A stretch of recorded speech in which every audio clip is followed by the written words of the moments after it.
장 12절에서 18절입니다.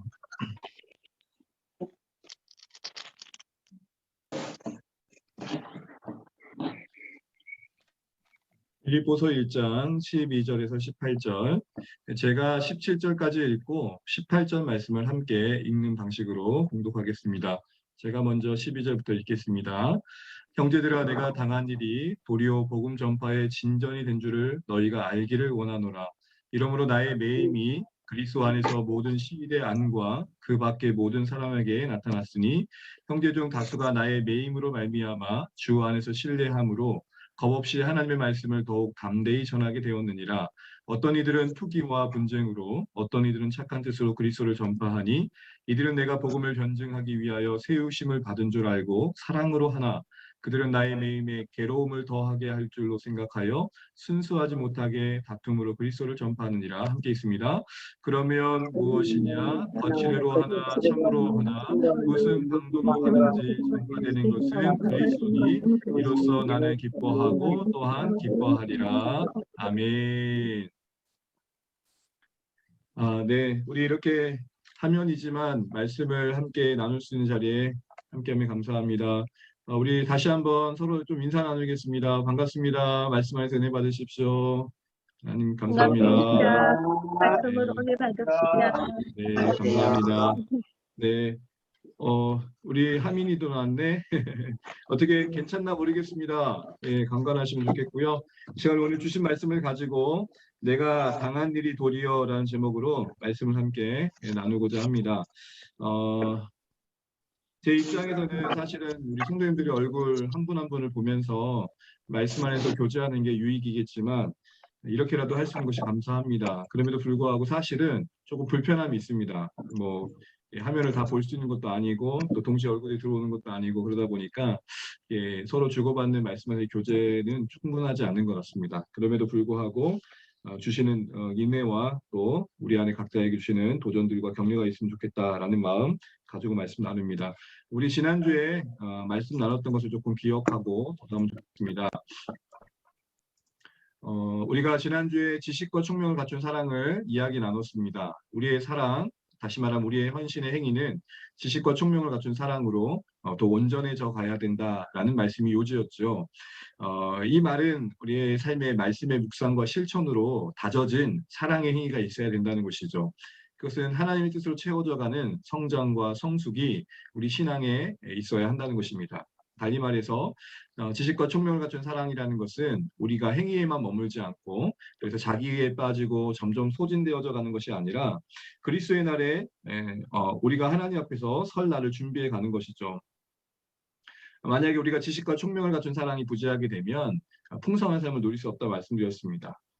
그리고 그리스도의 날의 사역적 열매가 아니라 그 일을 어떠한 사랑을 감당했느냐가 중요하다는 걸 말씀드렸고 그러기에 사역은 지나가지만 사랑이 남음을 기억하자고 했습니다. 그래서 한마디로 복음을 위한 삶만큼이나 우리 안에 복음에 합당한 삶을 맺혀가는 건 더 중요하다는 것이죠. 우리 밖에 우리를 통하여 맺혀지는 열매가 있는 것도 참 중요하지만 우리 자신 안에 맺혀지는 복음의 열매로 증명되어야 될 것이 우리 신앙이다 말씀드렸습니다.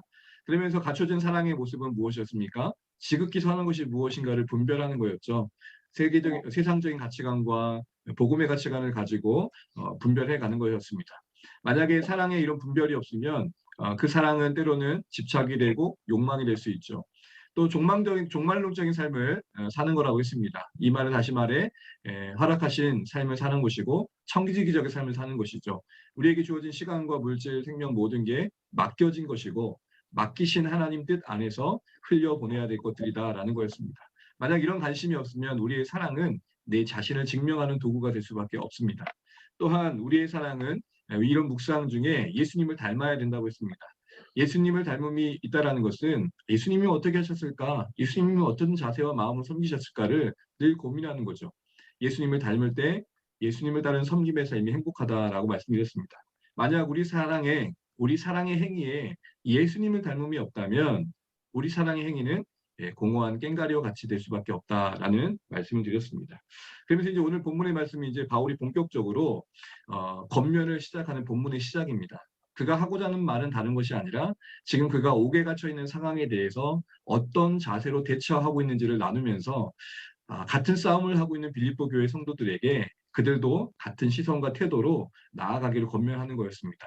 우린 여기서 이거 한 가지 생각해 보게 됩니다. 무엇보다도 현실에 대한 건강하고 균형 잡힌 시선과 이해가 신앙을 풍성케 한다는 것입니다. 우리가 현실에 대해서 어떤 시선과 어떤 자세를 가지고 있느냐가 참 중요하다는 것이죠. 설교 노트에 있는 것처럼 우리는 현실에 대해서 대부분 이런 부분들을 가지고 대립될 때가 있습니다. 현실을 때로 외면하거나 때로 현실에 너무 몰입하는 경우입니다. 현실을 너무 외면하게 되면 우리의 신앙은 되게 가벼워집니다. 그리고 너무 현실에 몰입하게 되면 신앙은 우리가 흥향이 흔들리거나 또 신앙이 단순히 그 현실을 해결해가는 방법 정도로 여겨집니다. 그러니 때로는 방법이 되지 않는다면 신앙을 포기하는 경우도 생기는 거죠. 더 자신의 문제와 현실을 해결해 줄 수 있는 방법을 선택하다 보니 다른 종교로도 가게 되는 것입니다. 그러나 현실에 대한 우리의 자세는 그 현실을 감싸 안는 것이고 그래서 더 깊은 신앙의 자리로 우리를 이끄시는 하나님의 섭리를 알아가는 것입니다. 당장의 고통이요, 당장의 괴로움이지만 그것이 우리를 자라게 하시는 현실임을 알게 되어져 가는 것이죠.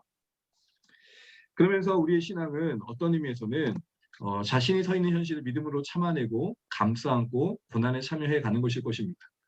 그러기에 신앙이라는 게 저 먼 하늘의 이야기가 아니라 이 땅의 이야기가 되어야 하는 것이고 지금 나와 관계 맺고 있는 관계 속에서 맺혀져야 할 열매인 것이죠.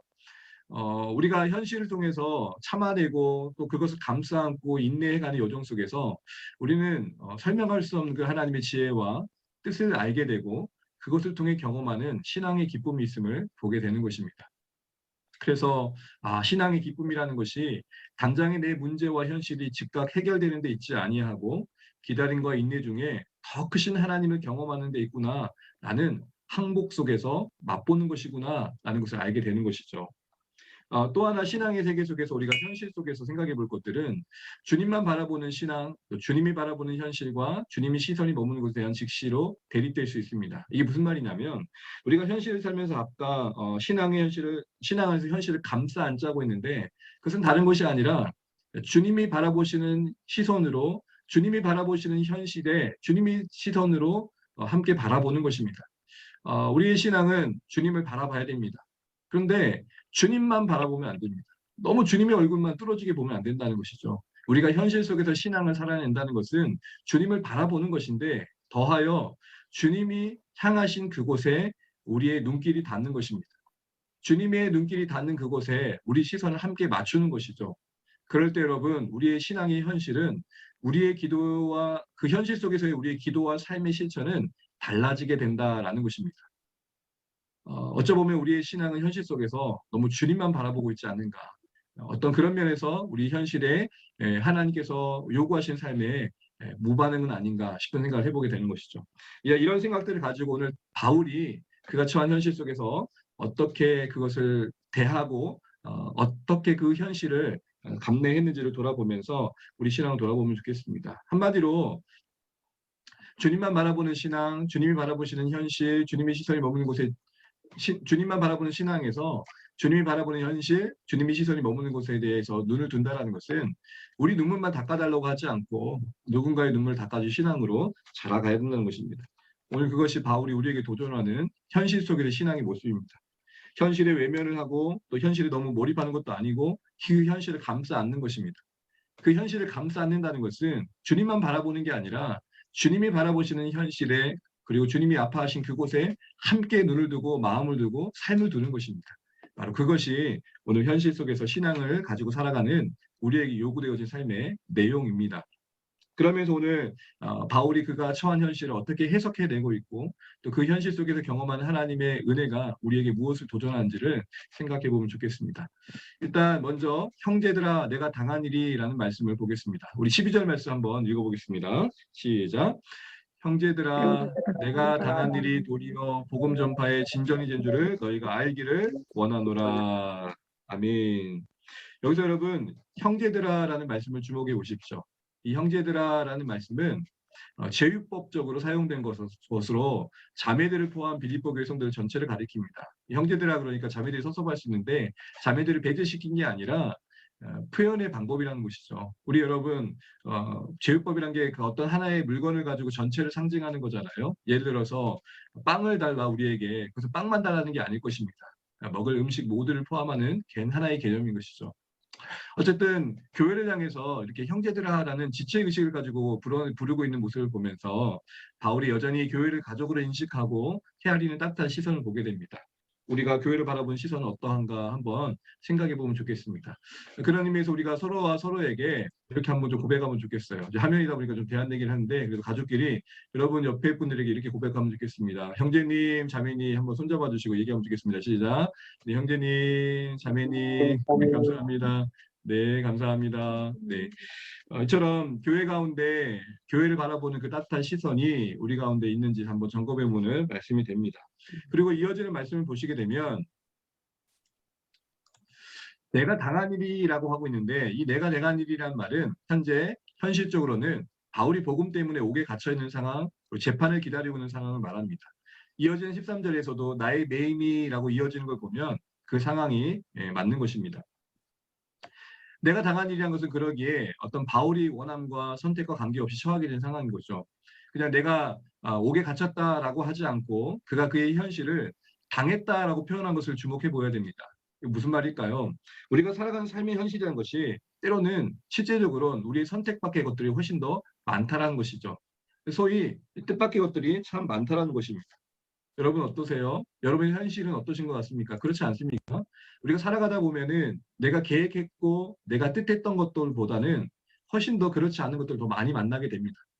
이 당한 일이라는 표현 안에 이미 우리 현실 속에 살아가는 신앙의 자세를 생각해 보게 됩니다. 무슨 말이죠? 원래 현실은 내 뜻대로 되지 않는 것이 있다는 것을 알아야 된다는 것입니다. 우리 신앙생활하면서 어디서 많이 넘어지냐면 내가 하나님을 그렇게 의지했고 내가 그렇게 하나님을 자꾸 구해서 현실 속에 이런 계획들을 시도하고 있는데 왜 뜻대로 안 되냐는 것이죠. 늘 그렇지만 뜻대로 되지 않는 일도 우리에게 허락될 수 있다는 것을 아는 것입니다.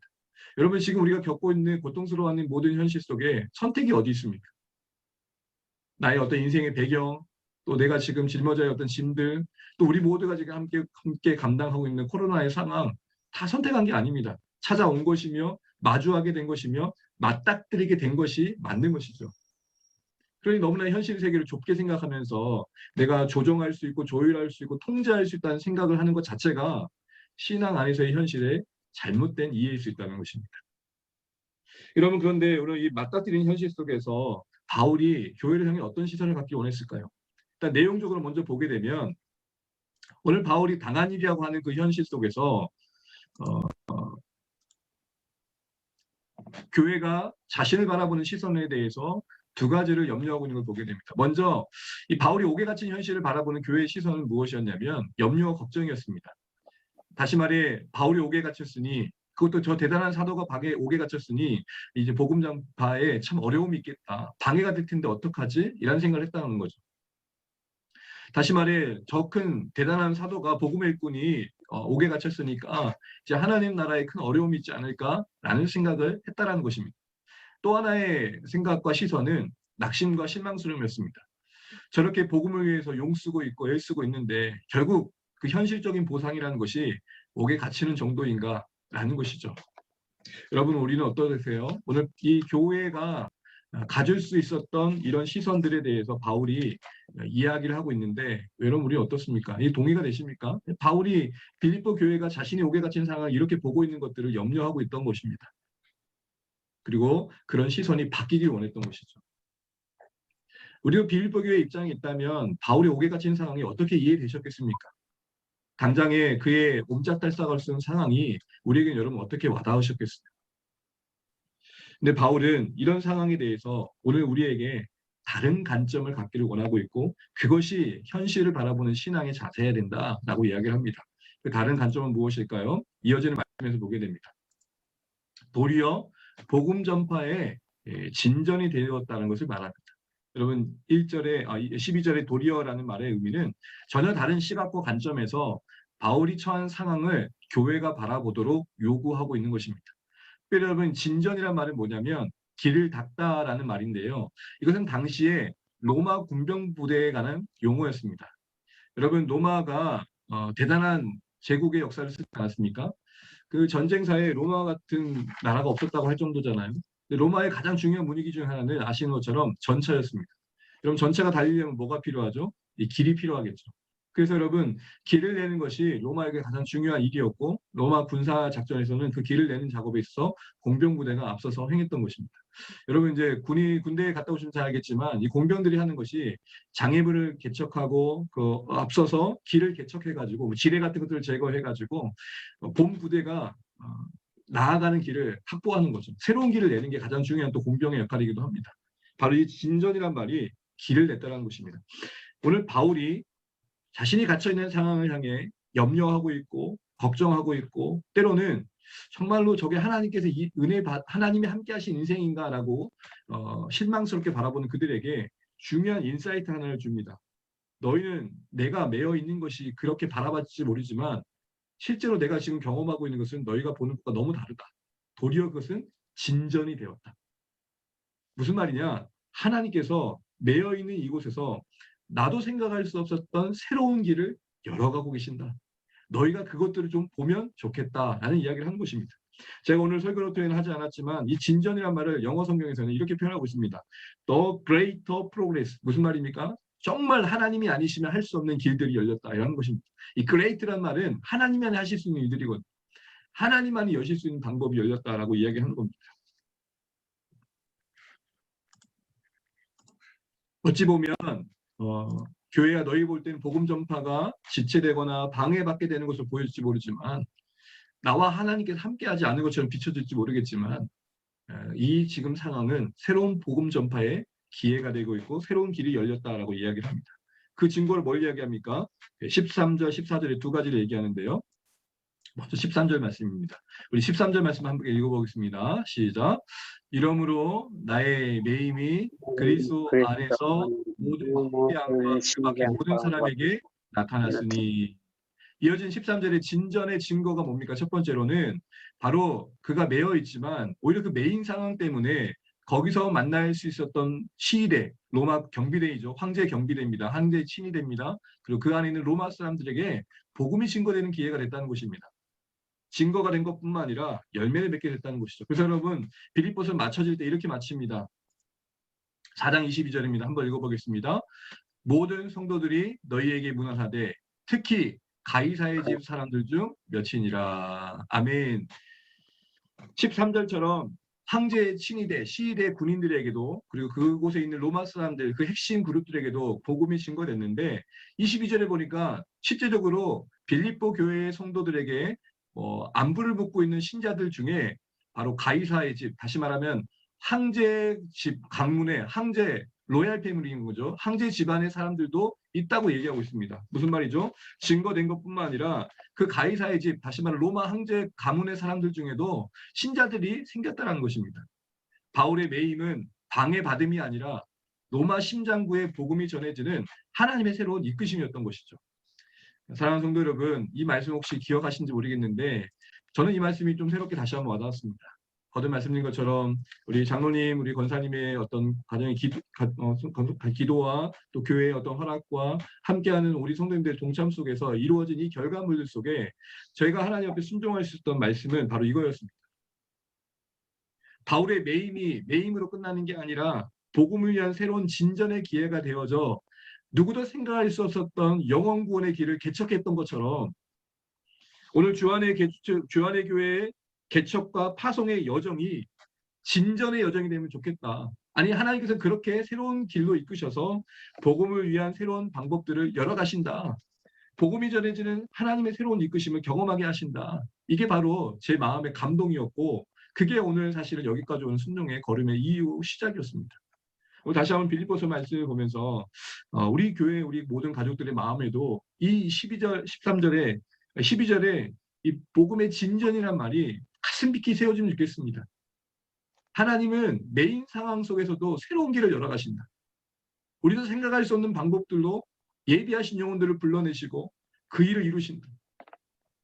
바울의 매임이 멈춰짐이 아닌 복음의 새로운 진도를 여는 여정이었고 또 개척의 여정이었고 또 실질적으로 열매 맺는 새로운 하나님의 이끄심이었듯 주안의 교회 개척 파송의 여정이 그렇게 되기를 기도합니다. 우리 모두가 이 복음의 진전이라는 말에 마음에 함께 모여져서 이것이 우리 마음을 묶어서 앞으로의 여정도 흔들리지 않고 든든하게 가면 좋겠습니다. 여러분 흔들릴 때마다 그거 한번 생각하십시오. 바울의 매임이 아니라 복음 전파의 새로운 진전이 되었듯 우리를 묶으심이 복음의 새로운 진전이 될 수 있다는 소망을 놓치지 않으시기 바랍니다. 우리를 이렇게 함께 불러 모아 주안의 계율을 세우심이 가족들을 구원하시는 새로운 진전이 될 걸로 축복합니다. 지금 우리가 가슴에 품고 있는 VIP들을 주님께로 이끄시는 새로운 진전이 되길 축복합니다. 여러분 오늘 다 잊어도 이 복음의 진전 이 말 한마디만 붙들고 기도하고 우리 앞으로의 신앙의 여정 함께하는 이 주안의 공동체의 여정을 함께 한마음 되어 감당해 가기를 소원합니다. 또 하나의 복음의 증거는 뭐였냐면 이 일들이 잠든 교회를 깨웠다는 것입니다. 참 이게 귀합니다. 여러분 14절 말씀 읽어보겠습니다. 시작. 형제 중 다수가 안에서 신뢰함으로 겁없이 하나님의 말씀을 더욱 담대히 전하게 되었느니라. 아멘. 이 말씀이 무엇입니까? 지금 당시에 바울이 갇혀 있는 곳은 로마입니다. 바울이 갇혀 있었던 것을 로마 교회 성도도 알았을 것입니다. 근데 옴짝살상할 수 없었던 것은 바로 이런 이유 때문이었습니다.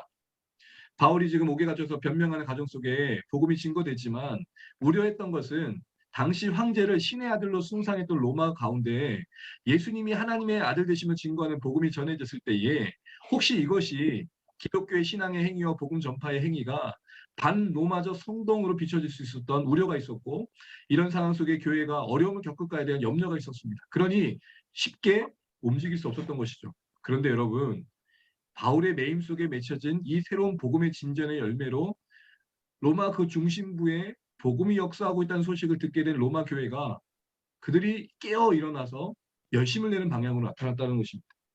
담대해졌고 주님을 신뢰하고 겁없이 나아갔다는 것입니다. 저는 여러분 이게 제 마음속에 우리 마음속에 좀 기도 제목이 되면 좋겠다 싶은 생각이 들었습니다. 복음의 진전을 기대하며 우리 지금 걷고 있습니다. 어느새 100여일이 지나고 있습니다. 우리의 걸음들을 보고 어느 누군가는 이 코로나 시기에도 되네? 저 조그마한 개척교회가 뭘 한다고? 되네? 정말 복음은 역사하고 있네?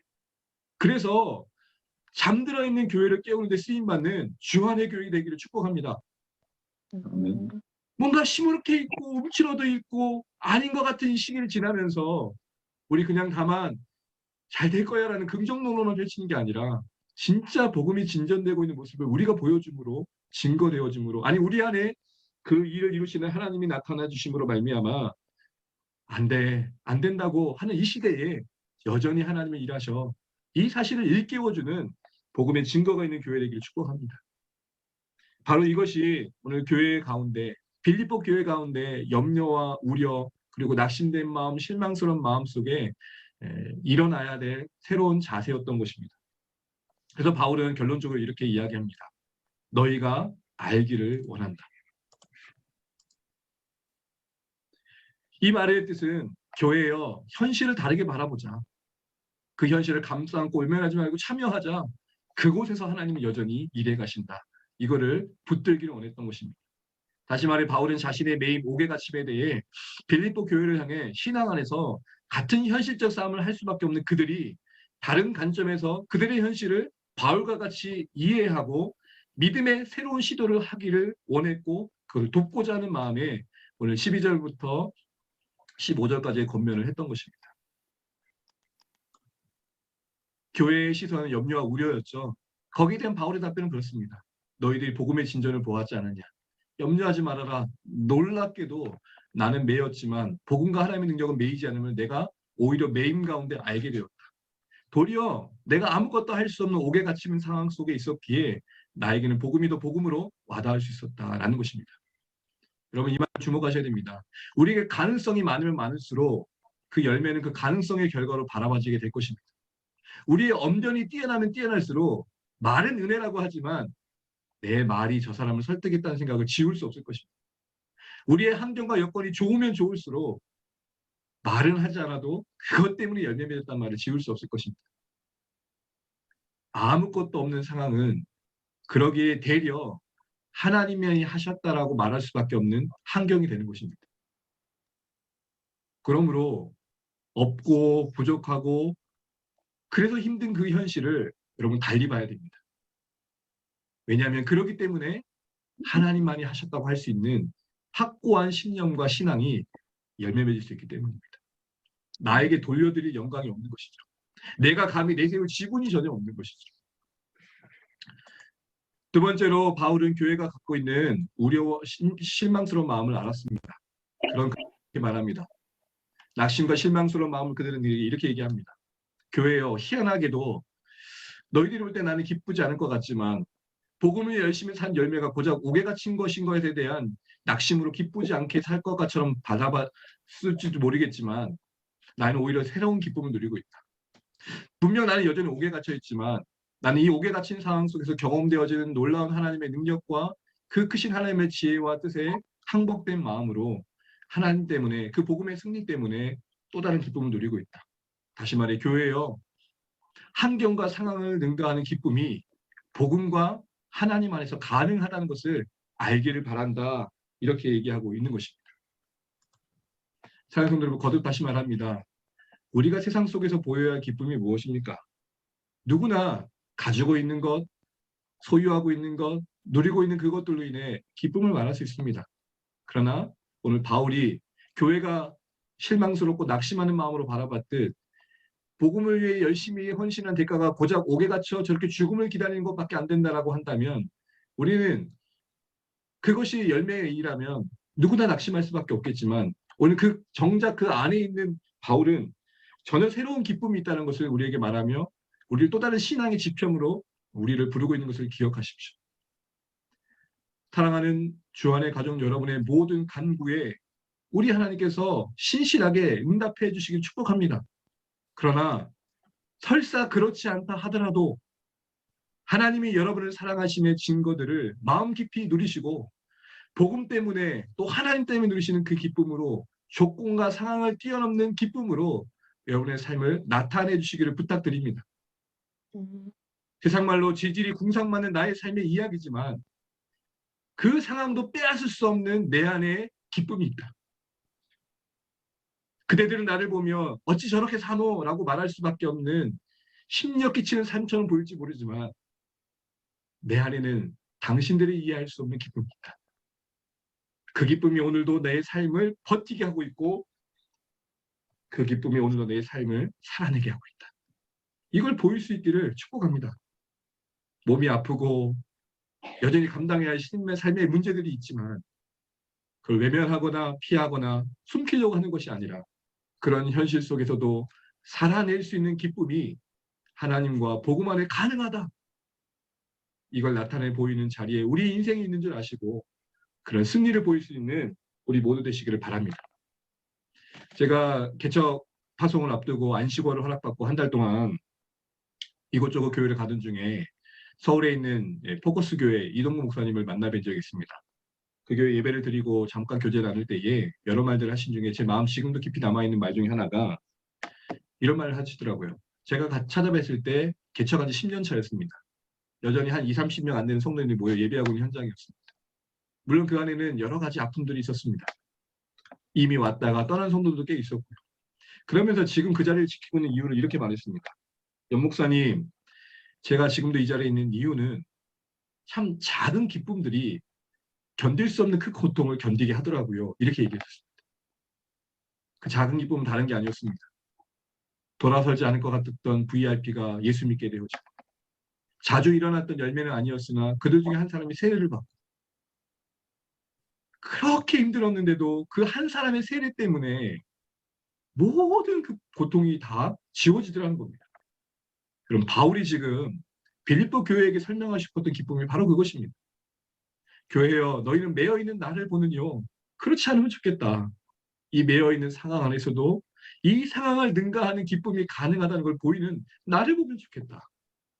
사랑하는 목자 목녀님 여러분, 돌아설 것 같지 않았던 영혼들이 돌아오면 그동안 수없이 바보를 해주고 연락하고 찾아갔던 수고에 그 모든 진절이 나는 애씀들이 어느새 사라지잖아요. 여러분, 힘들어서 사역과 신앙의 여정이 힘겨운 게 아니라 이런 작은 기쁨이 없어서는 아닐까 싶습니다.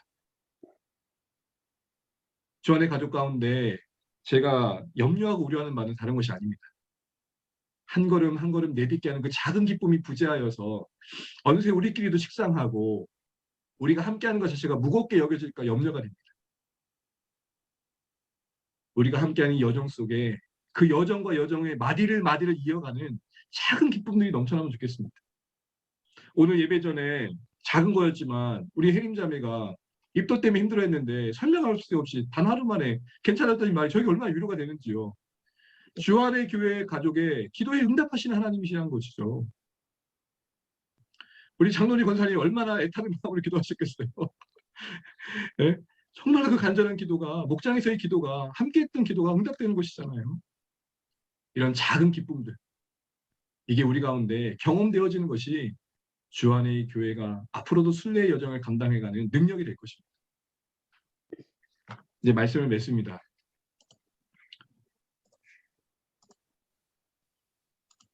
사랑하는 성도 여러분, 우리 더 나아지길 바라는 우리의 간구도 참 중요할 것입니다. 그러나 오늘 바울이 얘기하듯 처한 현실 속에서도 여전히 일하시는 하나님의 능력에 대한 신뢰와 의지를 놓치지 않으시기를 축복합니다. 또한 자랑할 것이 없는 우리 신앙의 현실적 조건에 대한 우리 시선과 자세가 혹시 오게메인 바울을 바라보는 빌립보 교회 성도들처럼 낙심과 실망스러운 건 아닌지요. 그렇게 헌신한 결과가 요거밖에 안 되노 라는 마음, 우리 마음 무겁게 짓눌리지 않으신지요. 그렇다면 하나님과 복음이 아닌 다른 것에 우리의 기쁨이 있지 않을까요? 우리의 기쁨의 근원이 혹 나의 만족에 있기 때문은 아닐까요? 환경과 상황을 능가하는 기쁨이 있다는 것을 기억하시기 바랍니다. 바로 이처럼 여전히 일하시는 하나님의 능력에 대한 신뢰와 상황과 환경을 능가하는 기쁨이 있음을 아시고 이제 우리 현실에 대한 자세는 현실을 외면하거나 현실에 너무 몰입하여 휘둘리거나 그러지 아니하고 그런 신앙 안에서 현실을 감싸 안고 더 깊은 신앙의 자리로 이끄시는 하나님의 은혜를 경험하시면 좋겠습니다. 또한 주님만 그 현실 속에서 주님만 바라보는 신앙이 아니라 주님이 바라보시는 현실에 우리 마음을 두고 우리 눈을 두고 함께 주님이 눈물 흘리신 그곳에 함께 동참해서 눈물을 닦아만 달라는 신앙이 아니라 하나님 내 눈물 좀 닦아주세요라는 신앙이 아니라 그 현실 속에서 주님이 향하게 하신 그곳을 향해 그곳에서 흘려지는 눈물을 닦아주는 신앙으로 자라가시면 좋겠습니다. 여러분 그거 아세요? 희한하게도 이렇게 주님의 눈물에 동참할 때 설명할 수 없는 기쁨이 우리에게 주어집니다. 주신 말씀을 기억하시면 좋겠습니다. 내가 당한 일이 도리어 라는 말씀 안에 빌립보 교회 성도들이 자신의 옥에 매인 상황을 바라보는 낙심과 실망스러움, 염려와 우려를 다른 시선으로 바라보기를 원하고 있는 바울의 권면을 보게 됩니다. 우리에게도 동일한 말씀으로 우리가 처한 현실을 다르게 보기를 원하시는 하나님의 마음을 깊이 깨닫고 오늘도 주신 도전처럼 우리가 처한 현실 속에서 어찌 살아내는 것이 하나님께서 원하시는 것일까? 이거 깊이 생각하고 고민하며 결단이 있는 고백이 있고 이렇게 살아야겠다는 다짐이 있는 오늘의 우리 말씀이시기를 주의 이름으로 축복합니다.